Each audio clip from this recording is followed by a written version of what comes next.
Hasto mengatakan sebagai seorang warga negara yang taat terhadap hukum, Hasto pada hari ini mendatangi gedung Komisi Pemberantasan Korupsi ditemani oleh kuasa hukumnya dan juga politisi PDIP rekan sejawatnya untuk menghadiri pemeriksaan yang dilakukan oleh Komisi Pemberantasan Korupsi. Untuk diketahui saudara bahwa ini adalah pemanggilan kedua pada Hasto Kristianto setelah sebelumnya Hasto mangkir dari pemanggilan pertama dengan beberapa alasan yang dikemukakan. Sehingga pada hari ini terdapat pemanggilan kedua oleh pihak Komisi Pemberantasan Korupsi dan Hasto yang dalam surat pemanggilan tersebut harusnya pada pukul 10 pagi nanti, tetapi Hasto datang lebih awal pada pukul 9.40 untuk menghadiri pemeriksaan di KPK. Saya akan membacakan sedikit saudara pernyataan yang disampaikan oleh Hasto Kristianto tadi, bahwa dalam pemeriksaannya kali ini Hasto pun juga membawakan surat pemberitahuan kepada pimpinan KPK terkait dengan proses pra-peradilan yang diajukan oleh dirinya dan kuasa hukum. Sehingga Hasto berharap tadi dalam pernyataannya menjadi kewenangan pimpinan KPK untuk menentukan apakah Hasto dalam proses pemeriksaan dalam kasus ini akan menunggu proses pra-peradilan tersebut berjalan ataukah KPK akan tetap melanjutkan proses hukum terhadap Hasto yang telah dilakukan sebelumnya. Ini adalah pernyataan yang disampaikan. Selain itu juga Hasto mengatakan bahwa ini seperti yang disampaikan tadi terkait dengan ideologi dari partainya sendiri, PDI Perjuangan. Hasto ingin mengatakan bahwa ini adalah sebuah pengorbanan yang harus dilakukan dalam memperjuangkan asas-asas keadilan pada sebuah penegakan hukum di negara Indonesia ini. Sehingga Hasto mengatakan bahwa dirinya harus tetap taat hukum seperti yang diajarkan oleh Ketua Umumnya Megawati Soekarno Putri. Dan itu ditunjukkan dengan kehadirannya pada hari ini ke gedung Komisi Pemberantasan Korupsi. Saudara, kita ikuti terus pemeriksaan yang dilakukan oleh KPK terhadap Hasto. Pertanyaan besarnya, apakah betul hari ini selain pemeriksaan ada kemungkinan penahanan terhadap Hasto Kristianto? Ini adalah tanda tanya, pertanyaan yang terus muncul terkait ini. Karena sebelumnya dari KPK sendiri sudah memberikan statement atau pernyataan bahwa jika alat buktinya sudah lengkap, bukan tidak mungkin penahanan akan bisa dilakukan terhadap Hasto Kristianto. Ini adalah sebuah tanda tanya besar, apakah hari ini akan hanya ada pemeriksaan terhadap Hasto ataupun mungkin ada tindak lanjutnya dengan penahanan tersebut. Pun juga apakah Hasto hari ini akan belak-belakan dalam pemeriksaan yang dilakukan oleh KPK?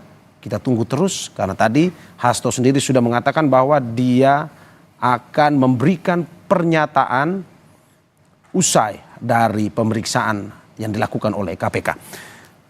Dan saudara, untuk mengetahui informasi lebih lengkap di gedung KPK terkait dengan pemeriksaan yang dilakukan oleh KPK, kita di studio sudah ada mantan penyidik KPK Praswat Nugraha. Selamat pagi Mas Praswat. Selamat pagi Mas Mario. Tadi sudah disapa Indonesia Pagi, sekarang di Breaking News kita ngobrol lagi ya terkait dengan pemeriksaan Sekjen PDIP Hasto Kristianto. Mas, apa yang akan dilakukan pada hari ini KPK dalam arti bahwa tahapannya akan seperti apa sih setelah Hasto datang untuk melakukan pemeriksaan? Di dalamnya akan seperti apa? Oke, yang pertama pastinya akan lakukan registrasi. Jadi biasanya kita tersangka atau saksi atau pihak lain yang dipanggil penyidik atau penyelidik itu menyerahkan KTP, kartu tanda penduduk, ID pengenal di meja depan, yang namanya di front office-nya KPK. Jadi ruangan depan ini akses untuk umum ini, Mas Mario. Jadi yang kita lihat sekarang itu adalah lobi utama KPK dan itu bisa diakses oleh siapa saja, aksesnya umum.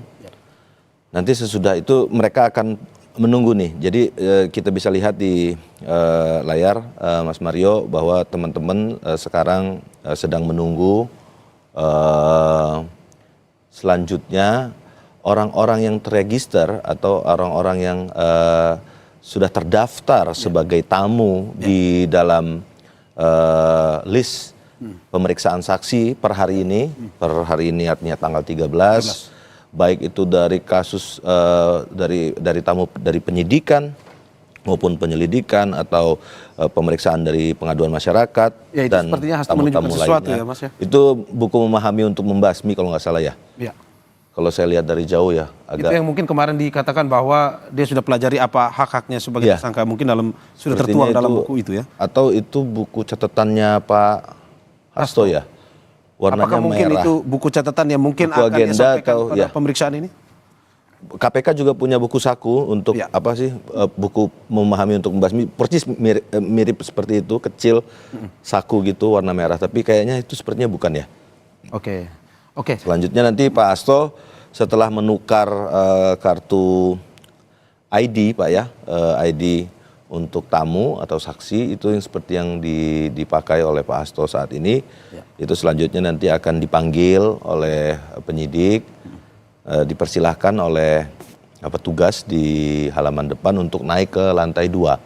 Oke, biasanya bisa berapa orang masuk dalam? Dan tadi kan bahwa Didampingi, Hasto tidak ya. memang sendiri, tetapi bisa didampingi. Tersangka memang didamping haknya sebagaimana diatur dalam KUHP, itu pemeriksaan tersangka didampingi oleh penasihat hukum.